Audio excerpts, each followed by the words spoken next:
Startuprad.io, your podcast and YouTube blog covering the German startup scene with news, interviews, and live events. Hello and welcome everybody. This is Joe from Startuprad.io, your startup podcast and YouTube blog from Germany.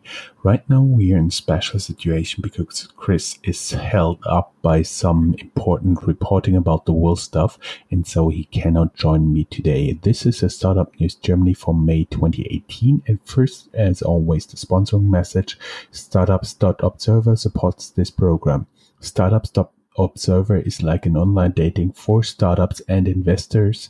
It is by far the easiest and most efficient way to research potential investment candidates or look for potential investors. Learn more here, startups.observer. Housekeeping. Many more interviews on YouTube. Right now we're kind of in between being an audio podcast, as you can listen to, and a video podcast on YouTube blog. And right now we are much more producing YouTube content, which may shift over time again, but keep track of us at youtube.com/startupradio. For example, you'll find here content from the Merck Accelerator as well as from our New York trip. I have been searching for the global headquarters of Spitzberg Partners, the venture capital company of former German Secretary of Defense Karl Theodor zu Guttenberg in New York, and found nothing. And we have two interviews, exclusive interviews I might add, with the winners of the Bazinga Global FinTech Awards. Especially interesting here is that one of those winners is right now a Munich startup, which is in the process of relocating from Munich to New York just for the simple reason they want to list at New York Stock Exchange. You'll find a link in the show notes to subscribe to us. Block.one closes record of $5 billion US. Yes, that's 5 billion. ICO of EOS writes Blockchain News. They want to be the competitors of Ethereum, but unfortunately right now they are running on Ethereum. Let's see if it works out or if it becomes another Pets.com. For everybody who's not as old as I am, Pets.com was a website infamous for selling everything below cost and then betting on people owning dogs that they'll buy 2 or 3 diamond collars for the dogs just to make up all the costs. So it didn't work out in the end. According to calculations by consultancy Oliver Wyman, fintechs already cut 1.5 billion euros profit out of bank business in Germany, writes Gründerszene.de, although 900 million thereof are from retail banking. And the last news for the ecosystem, the entire economy is Movie Pass now. Enjoy it while you can, writes the New York Times, which is not known for irrational exuberance. Everything now is a subscription service. Learn more and find a link in our show notes. Now we're at hubs. Frankfurt. Top 10 artificial intelligence startups in Germany include the Frankfurt-based Arrego, and SafeDroid from Frankfurt. Congratulations. By the way, did you know they together raised more than 100 million US dollars? Nelanice has the link, and you'll find our exclusive interview with the SafeDroid in the links as well. Bremen. Bremen is a very nice city in the north of Germany and used to be member of the trade association Hanse. And there you'll find the Germany-based Spector, SPACTOR, which wants to go head-to-head with Google in voice recognition. Fingers crossed for them. Companies. The Economist has a very nice piece on how Flexbus conquered the European coach market, and America is next. Berlin-based insurtech WeFox has among its investors celebrities like Ashton Kutcher and was hyped by several startup blogs. Now they are publishing numbers. 50 million venture capital raised, 4 million revenue, and 230,000 customers, according to Gründerszene. Rocket Internet, if you're looking at our show notes, you'll realize that we now do it a little bit differently. We provide hashtags with underlines so you can see there's several subtopics. And we have a lot to tell about Rocket Internet here. It's our usual Rocket Internet corner. Germany's Home24 plans IPO of 200 million euros in Frankfurt as seeks to rival IKEA in online furniture sales, writes Reuters. And then we found, as of today, by Manager Magazine, Home24 will list on June 15th in Frankfurt in a price range from 1950 to 2450 euros per share. For everybody who's not familiar with this, they hired an investment bank. It goes out to investors and it asks them what valuation would be proper. And then they get into something called a book building range between 1950 and 2450. And shortly before the IPO, it is decided at what price the shares will actually be issued. Rocket Internet Global's fashion group publishes Q1 numbers and disappoints, writes Gründerszene. Q1 2017 saw 229 million euros revenue, and Q1 2018 only a growth to 237 million euros. HelloFresh sells now meal kits in giant food, stop and shop stores, writes the Wall Street Journal. Hashtag Automotive. Automotive OEM Continental tests autonomous cars in Germany's Autobahn, and BMW got license granted to test their autonomous vehicles in China. iNEX is also new from BMW, and it's BMW's assault on Tesla, a partly autonomous electronic vehicle, writes NGIN Mobility. We are at the cryptocurrencies. Where are the millions of the Swiss-based Envion ICO, are investors asking, according to Gründerszene. They raised more than $100 million, and now the founder of it is accused of embezzlement. We are very fortunate because Christian finally had time to join us. He just set aside reporting about the world and joined our little startup podcast news recording. Hey man, welcome back. Yes, hello, I'm sorry. Very glad to have you. Just for our listeners, once again, we will be joining online for one more news wrap up end of June, and then we'll be back beginning of October. So we'll go into deep sleep, and you guys we'll wake you up when September ends. Yes, so e-commerce is the next topic, I think, on our list. I'm talking about Redcoon. Redcoon wanted to breach the €1 billion revenue goal in a few years, backed by electronics retailer MediaMarkt Saturn. That was their huge plan, but now they quit Germany. And I think what remains true is that the two big German players, MediaMarkt and Saturn, which is like two brands, but it's actually one company. One is more on the outskirts of cities, one is more in the inner cities, that they struggle with their online endeavors, and that we really see that probably they were too late in the game. And they have probably the same issues that you can see with a place like Best Buy or Radio Shack.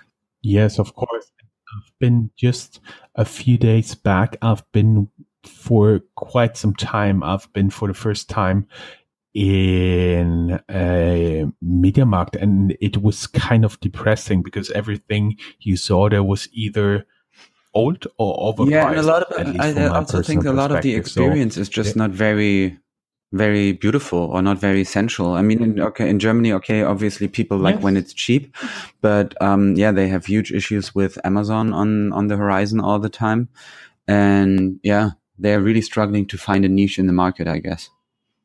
Yes, which also means they have to give up complete market dominance and go for the niche.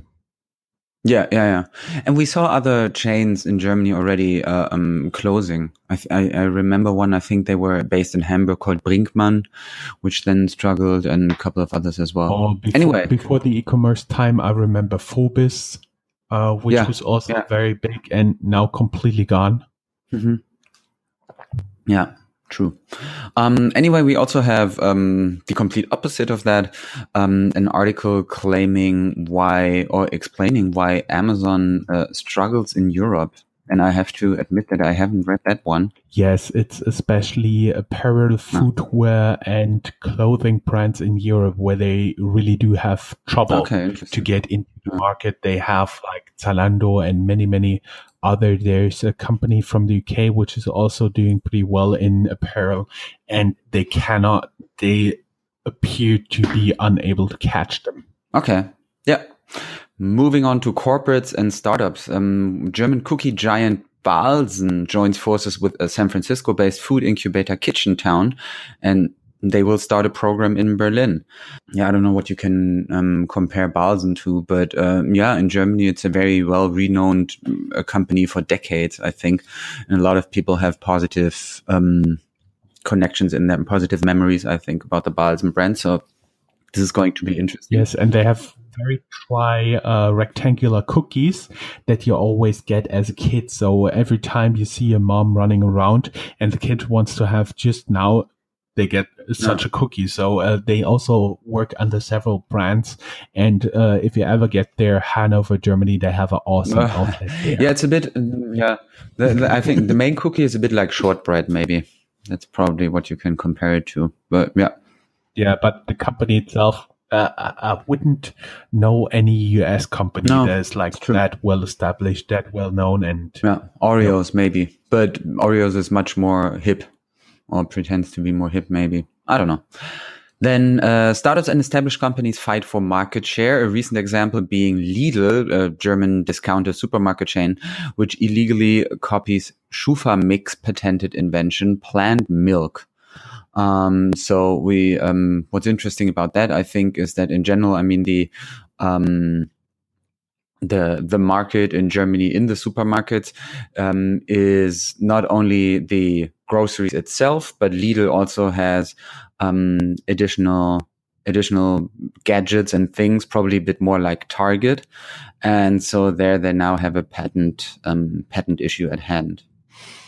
And Lufthansa's Eurowings founding digital subsidiary it's growing its digital platform, Eurowings.com. They have an investment estimated to be in the millions. The new company should grow to 150 employees. Eurowings being the big winner from Air Berlin's insolvency. So let's see how that goes. But Eurowings also always has issues with Lufthansa in terms of the strong unions there, because a lot of the young employees are being forced to join Eurowings and they don't get the good Lufthansa contracts. So there's a whole complex situation there.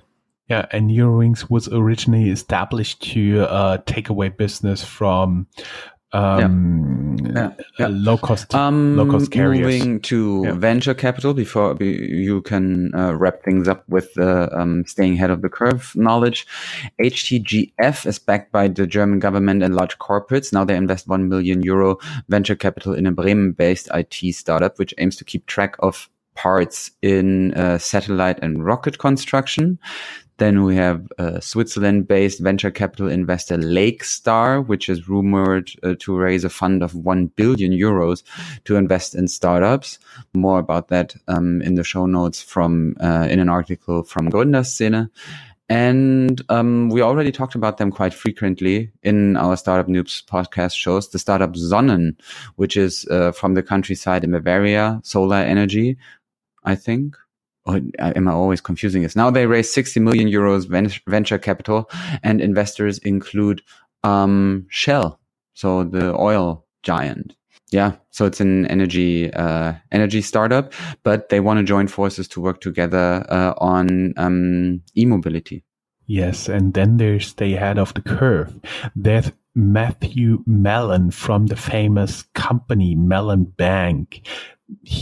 He gambled back 1 billion, lost fortune. Now he's dead and the money's vanished. That is an issue because he was rich in terms of cryptocurrency, but since he passed away, there's nobody able to access his cryptocurrency. So that might be an issue that pops up more and more frequently the more widespread cryptocurrencies actually become. And KKR, which is Colbert Kravis Roberts and is a private equity outfit, famous from their mention barbarians at the gate, where they are trying to take over a company. Everybody who hasn't read the book and is interested in leverage buyouts and all this stuff should read it. KKR pulls off biggest PE, which means private equity backed software deal since the recession, writes the pitch book, which is another sign that we are right now in a very high point of the business cycle. And then we have some satisfying news for everybody like Chris and I, who's beyond 30, because you look at all the startup blogs and you see only the 20 something, 10 something, 19, 20 very successful entrepreneurs. But MIT Sloan did an analysis and they found Zuckerberg, Gates, and Jobs are exception. Most successful founders are middle-aged. They write data from the Consensus Bureau and the IRS show the average age of successful business founders is 42. So guys, you still have time. Never give up. And then there's an interesting video. I do believe it's from The Guardian. It's on YouTube, and there's the Cambridge Analytica with the whistleblower in his interview. We spent $1 million harvesting millions of Facebook profiles, and that would be it for May and from here. Yes, let's go back to harvesting profiles altogether. Yeah. So see you in about 1 month, and after that is summer break, but you'll still have some startup interviews, news, and all the stuff coming up during summer break. Sorry, no startup news, but interviews. And then we, of course, have a lot for you coming up in the fall, including something we can already do a little bit teaser. Christian interviewed me and I interviewed Christian Hold the press. as a video. Hold the press, everyone. So you'll see our faces. Yeah, so including Chris, you'll see the video, and it will go online beginning of October, most likely, just for the simple reason there's a public holiday here in Germany, and it will be a big time for podcasting and YouTubing. Guys, we love you all. Remember, sharing is caring, and subscribe to our podcast and YouTube blog. Thank you. Same. Bye-bye.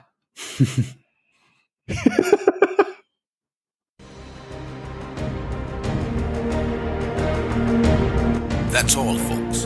Find more news, streams, events, and interviews at www.startuprad.io. Remember, sharing is caring.